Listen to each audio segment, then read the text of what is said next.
اللہ کی قسم، جھک جانے میں جو عزت ہے وہ سر اٹھانے میں نہیں ہے، چپ رہنے میں جو سکون ہے وہ جواب دینے میں نہیں ہے۔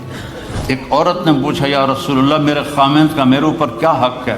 آپ نے فرمایا تیرے خامند کے جسم پہ پھوڑے نکل آئیں اور ان میں گندا پانی جمع ہو جائے اور تو زبان سے چاٹ کے اس کے زخم صاف کرے تو بھی تو نے خامند کا حق ادا نہیں کیا۔ دونوں کو بیلنس کیا ہے۔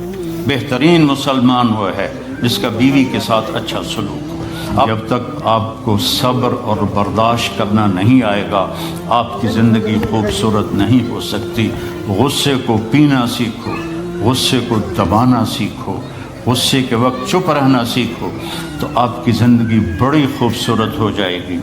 دل دریا سمندروں ڈوبے کون دلانیاں جانے ہو، وچے بیڑے وچے جھیڑے وچے ونج مہانے ہو۔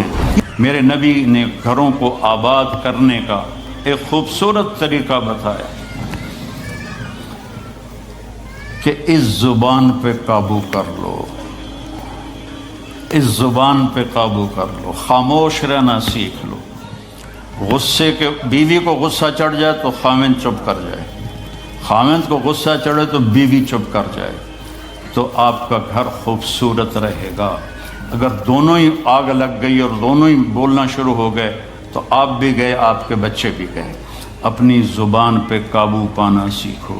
ہماری ایک دھوبن تھی ماسی شریفہ، فوت ہوگی بیچاری، وہ تھی بڑی لڑاکی، چھوٹے قادری آئے تھے، چنگا شرلی پٹاخہ ہے، تو وہ آئی میری بہن کے پاس، کہتی بی بی میریاں نوواں میرے نال بڑا لڑدیاں، لڑتی آپ تھی، میریاں نوواں میرے نال بڑا لڑدیاں، میں نے کوئی تویز دے کہ ساریاں میریاں نوکر بن جانا۔ اب میری بہن کو تو پتہ تھا کہ ماشاءاللہ آپ سوا سیر ہے، تو میری بہن تویز گنڈے کا ہمارے ملک میں بڑا رواج ہے، تو ایسے الٹی سیدھے لکیریں لگا کے نا تو رول کر کے چھوٹا سا بنا کے نا کہا کہ ماسی جب تیری لڑائی ہونے لگے تو یہ تعویذ تم نے یہاں رکھ لینا اور چک مار لینا ایسے، اور اس کو گرنے نہیں دینا، گر گیا تو تیری خیر کوئی نہیں۔ اور اس نے کیا کیا، اس کو چپ کروانے کا طریقہ۔ تو تعویذ کی تو بڑی اہمیت ہوتی ہے۔ تو ایک ہفتے کے بعد آ گئی، بی بی تو بڑا چنگا تعویذ دیتا، ساری لڑائی ختم ہو گئی کیونکہ ماسی شریفہ چپ ہو گئی۔ تو یہ سب ان عورتوں کو بھی تعویذ دیتا ہوں، ماسی شریفہ والا آپ کو بھی دیتا ہوں۔ ماسی شریفہ والا تعویذ لے لو، آپ کی زندگی بڑی خوشحال ہو جائے گی۔ اللہ کی قسم، جھک جانے میں جو عزت ہے وہ سر اٹھانے میں نہیں ہے، چپ رہنے میں جو سکون ہے وہ جواب دینے میں نہیں ہے۔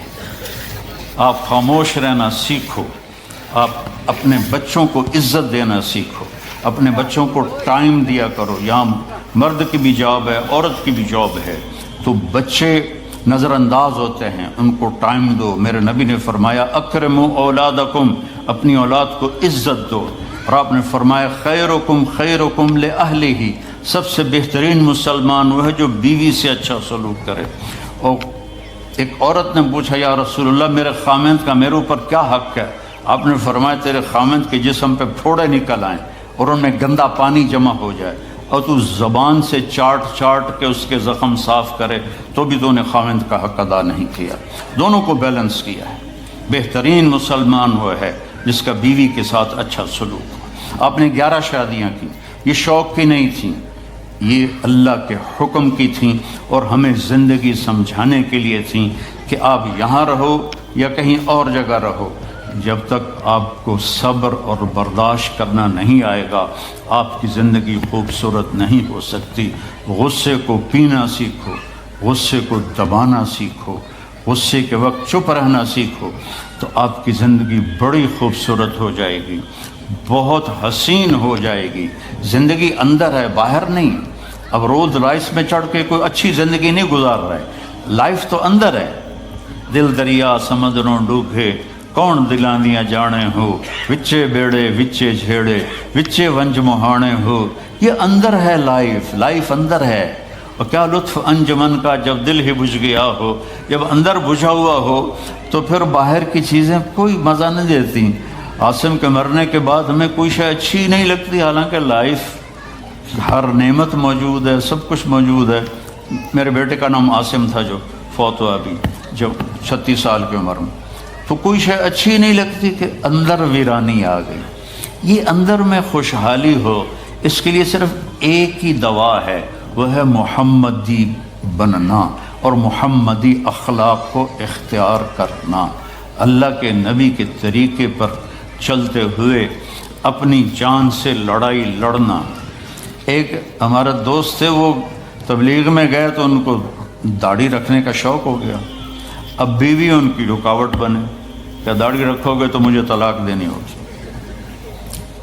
اب وہ کافی دیر بیچارے سوچتے رہے، ایک دن ان کو ترکیب سوچی، آ کے بیگم سے کہنے لگے میرا جی چاہ رہا ہے کہ میں دوسری شادی کروں، لیکن میں سوچتا ہوں پہلے داڑھی رکھوں یا پہلے شادی کروں۔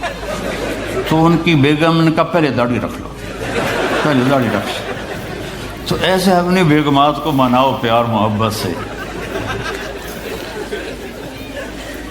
عزت تو نبی کے طریقے میں ہے، نبی کا طریقہ چھوڑ کے میرا والد مجھے ڈاکٹر بنانا چاہتا تھا، تو آج میں یہاں کھڑا ہوتا، اگر میں ڈاکٹر ہوتا، میرا چھوٹا بھائی ڈاکٹر ہے، بہت اعلیٰ ڈاکٹر ہے، تو میں یہاں کھڑا ہوتا۔ مجھے یہاں میرے نبی کا طریقہ لے کر آیا ہے، میرے نبی کی سنت لے کر آئی ہے، میرے نبی کی زندگی لے کر آئی ہے، اور آپ جس محبت سے تشریف لائے ہیں اس کے پیچھے میرے نبی کی زندگی ہے۔ تو اللہ کی قسم عزتوں کا خزانہ ہے میرے نبی کی پاکیزہ زندگی۔